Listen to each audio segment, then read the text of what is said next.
Hello everyone, thanks for coming back to the channel. The title for today's video is Why I Left Siteground Hosting. Keep watching and I'll give you my thoughts after the break.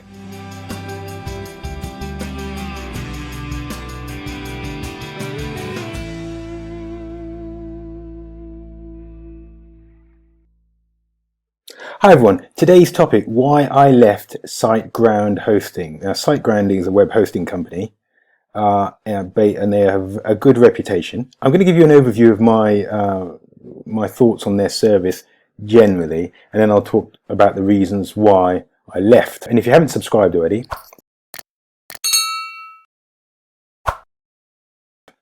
okay, during the period that I have been with Siteground Hosting, that's 2017 to 2020, they've had I've made a couple of requests to them. One of them was I was getting a lot of spam attacks to nullify those, and I opened out a ticket with Siteground and they were fine. They were able to put some measures in place that stopped this sort of spam attacks on my website.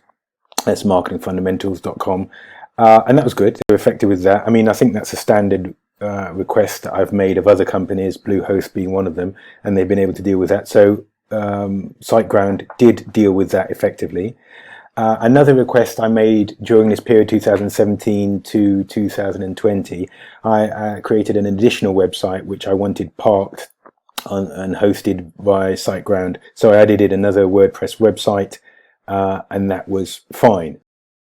They managed to do that as well. That was something they added in, and I don't think it was done. There was no additional cost for that. The package that I bought, Grow Big Hosting, as you can see here, was fine, and I was able to add in the additional domain. During that period, 2017 to 2020, those were two requests I'd made to them. There was one other issue. I'm just thinking, and this is all I'm thinking live here. There's one other time when, because of the excess demands, this was in 2017, 2018, on my website, I did have a couple of occasions when my website was down, and my website is a business website.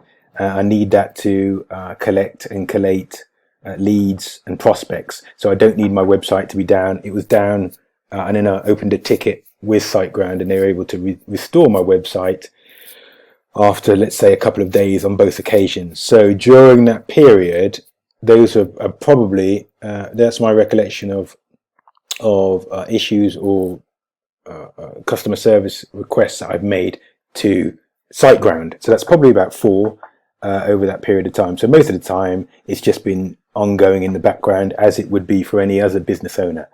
But I wanted to, in this video, I wanted to focus on the reason why I've left Siteground, and I can demonstrate that best by reviewing the prices that I've paid for hosting. So let's go to, I should show you some email substantiation for this. Let's go to my email. I can substantiate this via the emails from Siteground. So let's go to the email and look at the emails that I've received from them. So here's a sales receipt for my hosting in 2017. Let's click on that. I'm going to put these figures on the screen in a sort of compilation table at some stage during this video, so don't worry, you will see them. So 2017 hosting, £47.40, which is a reduced price because obviously it's introduction pricing, and you expect that to be lower. So 1 year Grow Big Hosting in Great Britain, £47.40. So that's 2017 prices. Let's go back to the email. Okay, let's go to look for 2018 pricing. So 2018 pricing, just clicking on that now, and you can see the introductory price has gone now, and now so 2018 1 year Grow Big Hosting, £119.40. So that's an increase of 151%. So between 2017 and 2018, an increase of 151%. Okay, let's look at 2019. We'll go here, click here, 2019 pricing. Just scrolling down. Here it is, I've highlighted this. 2019 pricing. So 2019 pricing, £179.40. All of these prices exclude VAT, so £179.40.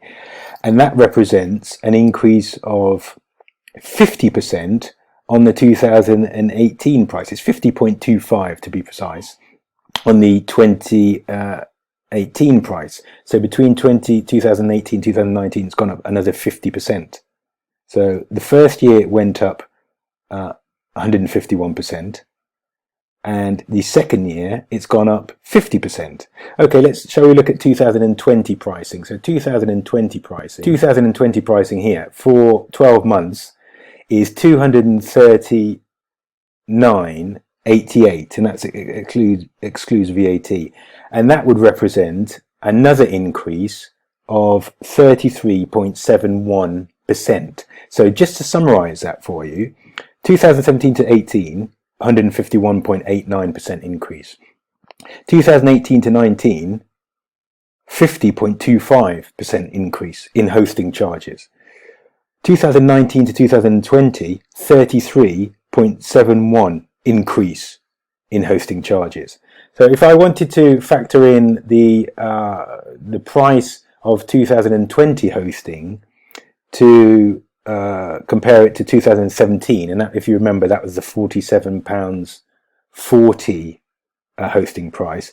That the 239.88, as I said, there will be a summary table on screen that you're probably looking at now.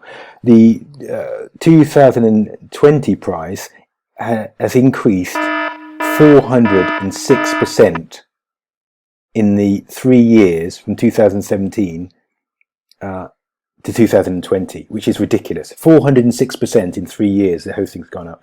So there was a letter, there was an email somewhere for it, but I can't. I think it was on the Siteground blog saying, in 1 year, I think it's 2017, they said, "Oh, we haven't increased this for 10 years, and this is why we're putting our prices up."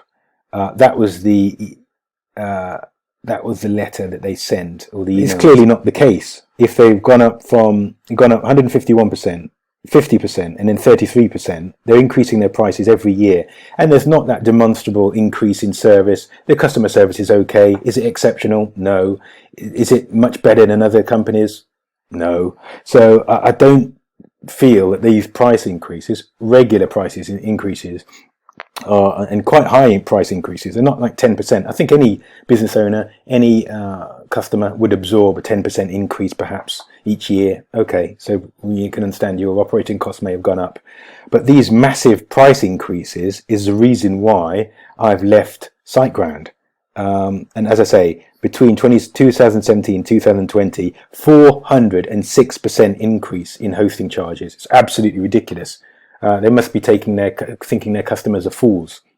So I'm not willing to accept that. You want to keep down your operating costs when you run a business, and I've not even mentioned obviously the situation we're going through with the global pandemic and the impact that's had on businesses. You've got to keep your costs down and plan for a secure future, and you can do that as long as you haven't got suppliers, people like Siteground, exploiting the situation or exploiting your reluctance to move. When you increase the prices this much, people will move because you've incentivized them to move. And also, if you're going to charge these prices, you must have some clear reason why you're head and shoulders above the competitors. And from my perspective, Siteground are not head and shoulders above their competitors, and that's why I left. Thanks for watching this video all the way through.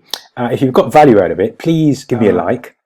Click on one of the two screenshots to watch it. And if you haven't subscribed already, thanks for watching. I look forward to speaking to you in the next video. Bye bye.